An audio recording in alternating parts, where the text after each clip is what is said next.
kasih yang datang dari Allah dan kasih dari manusia.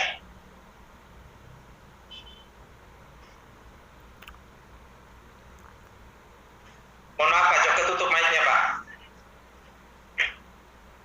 Oke, sorry. Maaf. Terima kasih Pak pertanyaannya. Ini banyak nih orang bertanya begini. Bagaimana kasih? Bedakan kasih dari Allah dan kasih dari manusia. Nah, sekali lagi, Bapak-bapak, Ibu sekalian dikasih Tuhan. Ini masuk pertanyaannya mengasihi sesama ya, bukan mengasihi Allah. Maksudnya begitu kan? Masih ada nggak ya pertanyaannya? Ini silakan Pak Martinus memberikan tanggapan. Ini maksudnya pertanyaannya kasih kepada sesama atau kasih kepada Allah? Ini sepertinya membedakan sumber kasihnya Pak. Kasih yang datang dari Allah dan kasih yang datang dari manusiawi kita mungkin. Ya kembali. Kalau kasih dari Allah, ya sumber dari Allah, sudah dikatakan tadi. Kasih dari Allah itu adalah, kalau kepada kita, itu adalah Allah sendiri yang mau berkorban. Allah mau merendahkan diri. Itu kasih dari Allah. Dan dalam bentuk apa? Allah menyelamatkan kita dengan mengaruniakan anaknya kepada kita. Kasih agape, kasih yang tidak memberikan diri sendiri, tidak ada kepentingan bagi diri kita sendiri. Itu yang namanya kasih dari Allah. Sedangkan kasih manusia yang dalam tanda kutip saya katakan kasihnya. Kata kasihnya itu dalam tanda kutip ya. Nah, itu manusia mencuri istilah kasih Allah itu dijadikan kasih manusia. Ya, karena kasih manusia dalam tanda kutip kasihnya manusia itu tidak agape bentuknya. Bentuknya tetap ada latar belakang diri kita. Saya mengasihi anak saya, supaya anak saya hormat pada saya. Saya mengasihi si A, supaya dia mau jadi istri saya, atau jadi suami saya. Selalu ada latar belakangnya, seperti itu. Sedangkan kasih dari Allah itu sama sekali tidak mementingkan diri sendiri. Contoh yang dikatakan oleh Paulus tadi, ada 7 hal yang negatif yang dihindarkan, ada 7 hal yang positif yang dilakukan. Itulah 14 ciri kasih yang dari Allah itu, yaitu tadi yang di dalam 1 Korintus tadi. Bisa lihat ya dalam Korintus tadi, mungkin tidak perlu saya ulangi lagi. Silakan Bapak membacanya dari surat Korintus yang tadi sudah disampaikan. Itulah ciri-ciri kasih dari Allah. Masih ingat nggak tadi? Ya, terima kasih Bapak. Ya, itu 1 Korintus 13 ayat 4 sampai 7. Ya, yang tadi sudah dibacakan itu tadi. Baik. Oke, kita sambung. Pertanyaan berikutnya dari Bapak Sukardono. Kasih itu sabar. Apakah kesabaran kita terhadap sesama ada batasnya, Pak? Karena kesabaran identik dengan mengalah. Silakan, Pak.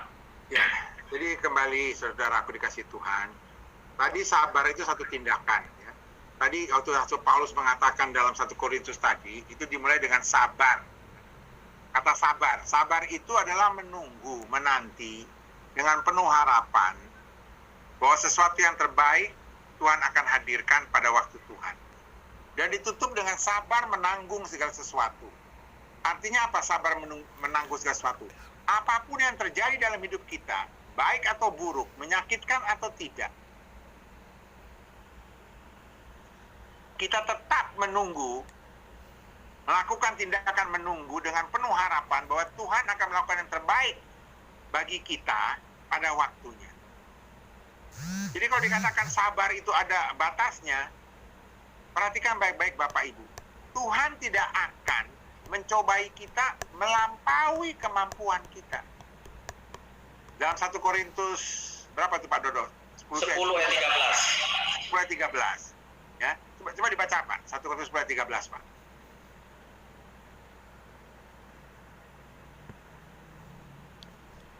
Korintus 10 ayat 13, pencobaan-pencobaan yang kamu alami ialah pencobaan-pencobaan biasa yang tidak melebihi kekuatan manusia.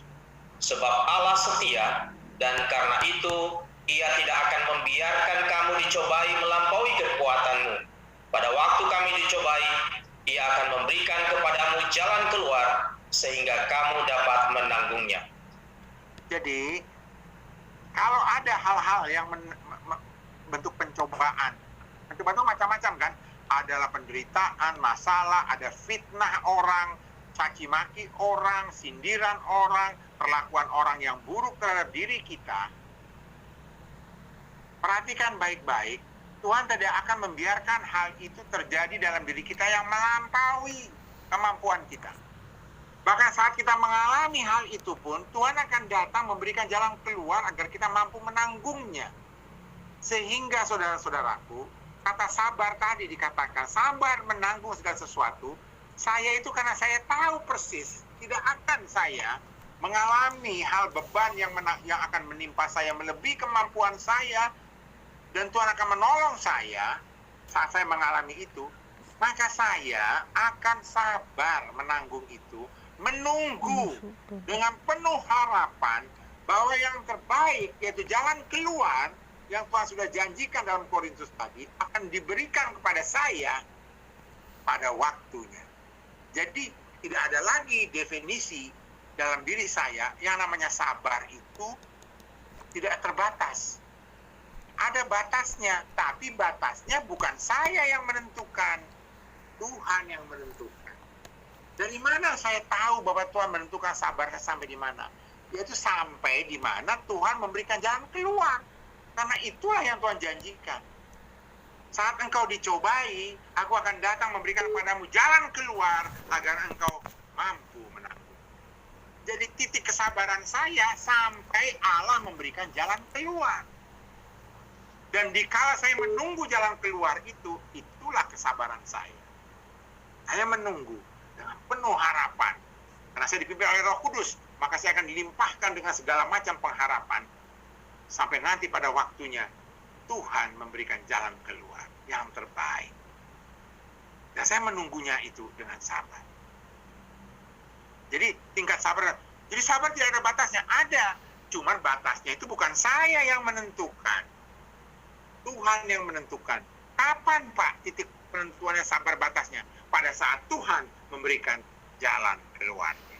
Sesuai dengan 1 Korintus 10 ayat 13 tadi. Itu yang namanya orang-orang yang hidup sudah dipimpin oleh Roh. Karena semuanya itu Allah yang bekerja dalam diri kita. Kita tahu sekarang Allah itu bekerja dalam segala sesuatu, termasuk menanggung segala macam penderitaan, termasuk dalam melakukan kesabaran. Kita tahu sekarang Allah itu bekerja dalam segala sesuatu yang mendatangkan kebaikan bagi kita, orang-orang yang mengasihi Dia, yaitu orang-orang yang dipanggilnya sesuai dengan rencana. Supaya kita benar-benar sudah hidup seperti Kristus hidup. Masih ingatkah? Ini bukan teori, ini justru proses. Kita termasuk saya selalu merindukan bagaimana karya Roh Kudus dalam hidup saya. Supaya suatu ketika kelak saya bisa seperti yang namanya hidup seperti Rasul Paulus yang menyatakan dalam Galatia 2 ayat 19 sampai 20. Galatia 2 ayat 19 sampai 20 yang juga sudah kita bahas beberapa waktu yang lalu. Saya bacakan Galatia 2 ayat 19 sampai 20. Ini penting sekali karena ini bentuk proses di mana saya memang sedang dalam proses menuju seperti itu.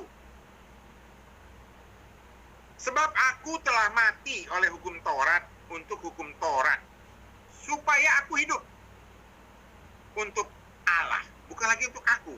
Jadi apapun yang aku lakukan dalam hidup ini, yang kujalani semua hanya untuk Allah. Aku telah disalibkan dengan Kristus, namun aku hidup. Tapi bukan lagi aku sendiri yang hidup, bukan aku sendiri lagi yang hidup, melainkan Kristus yang hidup di dalam aku. Dan hidupku yang kuhidupi sekarang di dalam daging adalah hidup oleh iman dalam anak Allah yang telah mengasihi aku dan menyerahkan dirinya untuk itu. Selalu yang ada dalam benak, hati, pikiran, jiwa kita. Itu yang selalu saat ini kita rindukan. Bagaimana Roh Kudus berkarya dalam hidup kita. Sekarang bukan lagi saya yang hidup. Jadi kalau ada orang memaki saya sering Bapak Ibu dimaki. Saya kasih satu kesaksian sederhana ya. Di sini masih ada saksinya nih. Kalau nggak salah Pak Sinaga masih ada. Pak Sinaga masih ada ya? Waktu kami melayani di Lampung ya. Di Lampung nih, kalau tidak salah tahun-tahun 2010 atau 2011. Saya melayani di Lampung ya, melayani di Lampung. Itu waktu di Lampung, di gedung itu, Bapak tahu, itu jemaat duduk ke depan semua ya. Karena ini untuk umum, jadi jemaat. Satu kita membawakan mengenai topik mengenai keluarga ya, mengenai keluarga. Itu semua hamba-hamba Tuhan di Lampung, di Metro Lampung nih, saya ingat di Metro Lampung, itu semua hamba-hamba Tuhan duduk di belakang. Jemaat yang sudah duduk di depan. Waktu menyampaikan saya masuk ruangan saja saya sudah curiga, Pak. Kenapa? Karena layar tempat saya membuat PowerPoint itu diarahkan ke jendela, Pak. Dan itu kita mulai acaranya jam 4 sore. Jadi layar saya itu tersinar dari jendela itu kena sinar lampu. Jadi buram kan karena terlalu terang. Alat musik lengkap, Pak, tapi tidak ada pemain musiknya, Pak. Saya bayangkan nggak? Ini panitia bagaimana sih mengundang kita bicara, tapi pemain musik pun tidak ada. Untung dari tim kami ada pemain musiknya 1 orang. Jadi dia yang main musik sendiri. Hanya main keyboard, tapi gitar, bass, drum nggak ada yang mainkan, nggak ada. Waktu menyampaikan firman, Bapak-bapak, tahu nggak apa yang terjadi? Itu namanya hamba Tuhan yang ratusan di belakang itu bicara semuanya, Pak. Semuanya bicara, ngomong semua. Jadi bisa bayangkan, saya lagi khotbah menyampaikan kepada ratusan jemaat, itu hamba Tuhan di belakang, yang jumlahnya juga hampir 100-an, ngomong semua, ketawa-ketawa, ada segala macam. Saya itu mau ngomong apa, Pak? Sampai akhirnya saya menyerah, Pak. Dalam hati saya katakan gini, Tuhan, sudahlah. Biarlah saya pulang ke Jakarta. Saya tidak mau lagi melayani gini. Toh saya tidak ada yang saya kenal juga di Lampung. Saya nggak mau lagi datang ke Lampung, Tuhan. Saya pulang Jakarta. Jadi saya bubar ya, Tuhan. Entah bagaimana. Itulah. Saya udah kesabaran saya sudah sampai ke kepala, Pak. Ini bagaimana sih? Diundang tapi diperlakukan seperti ini. Tapi ternyata Tuhan, itulah saya katakan tadi, Tuhan memberikan jalan keluar. Dia kata, saya diberikan pengertian, Pak. Bukan Tuhan berbicara di telinga saya. Kalau Tuhan berbicara di telinga saya lari juga. Ada suara di telinga, ini siapa? Tapi Tuhan memberikan pengertian. Katakan, teruskan. Kami teruskan. Pak, saya sudah khotbah hampir 2 jam. Itu khotbahnya 4 jam, Pak. Jadi di sini kan cuma 1,5 jam. Di sana 4 jam, Pak. Di 2 jam khotbah, tiba-tiba ada 1 orang Mbak ngomong, lama amat nih khotbahnya. Nah, gitu. Untung bukan kayak etikus tadi ya. Lama amat. Bisa bayangkan, lagi menyampaikan firman, tiba-tiba dia bicara, lama amat. Padahal ini seminar, Pak. Saya langsung, Tuhan, sudah selesai aja ya Tuhannya. Saya langsung matikan saja ya Tuhannya. Tidak, teruskanlah. Berapa saat kemudian ada lagi hamba Tuhan yang berbicara. Dia bilang, wah saya udah pernah tahu mengenai ini. Ini mengenai keluarga lebih hebat yang itu. Digituin, Pak, bayangin. Bilang, Tuhan, cukup. Sudah 3 kali nih Tuhan. Mau ke berapa kali lagi? Tuhan katakan, teruskan. Akhirnya kami selesaikanlah. 4 jam kami menyampaikan firman. Selesai firman, Tuhan, karena saya berlatar belakangnya bukan gereja karismatik. Saya dari gereja Protestan saat itu, ya sudah, kita berdoa saja kan. Tidak ada altar call. Karena jarang kami melakukan altar call. Akhirnya kami berdoa, kami tutup. Tapi entah bagaimana, setelah amin ada gerakan. Tiba-tiba kami berkata begini, mari, siapa yang mau datang kepada Tuhan, mari kita berdoa sama-sama di depan. Bapak tahu nggak? Ini masih ada saksinya, Pak Pak Martua Sinaga masih ada di sini. Iya. Itu hamba Tuhan yang di belakang yang ribut itu loh, Pak. Tiba-tiba lari ke depan, Pak. Saya pikir itu Pak, hamba Tuhan mau mukulin saya, Pak. Saya sampai mau lari keluar gitu ya. Ada hamba Tuhan kebetulan yang menemani kami saat itu, gembala-gembalanya ada dari GPDI, ada dari GBI, ada dari GPSDI, ada dari GKRI, dan satu lagi dari Gereja Kristen Jakarta, GKJ. Oh, mungkin di sini ada juga nih Pak Akai. Saya nggak tahu ada Pak Akai di sini. Mereka bilang, jangan Pak, saya dipegang, jangan turun Pak, jangan turun. Saya bilang, aduh, saya mau dikeroyok nih begini banyak orang. Bapak tahu, ternyata mereka benar-benar mau bertobat. Sampai di depan Pak, ini pengalaman pertama kali dalam pelayanan kami Pak, di mana hamba Tuhan itu jatuh ke lantai. Ada yang kena kepalanya ke lantai segala macam. Saya tuh nggak ngerti Pak gitu-gituan. Saya tidak pernah Pak mengalami seperti itu. Jadi saya kaget, Tuhan, ada apa ini? Bukan dihukum Tuhan, bukan. Mereka tuh jatuh bertobat. Saya bilang, ini apa-apaan sih kalau pada jatuh-jatuh begini? Saya kira dibuat-buat. Tapi akhirnya setelah selesai acara, puji Tuhan, beberapa pendeta malah ingin ikut kami ke hotel. Saya pikir inilah pengalaman rohani. Jadi memang harus sabar. Sampai kapan sabarnya? Kalau menurut ukuran manusia, begitu lihat layarnya aja diarahkan ke jendela sampai nggak kelihatan tulisannya, berarti sudah pulang aja. Begitu ada pemusik nggak ada, ya udah saya pulang aja. Mau dibayar aja enggak? Kita malah bayar, kalau nggak salah kita ya Panaga, kita yang bayar konsumsinya ya. Kalau nggak salah.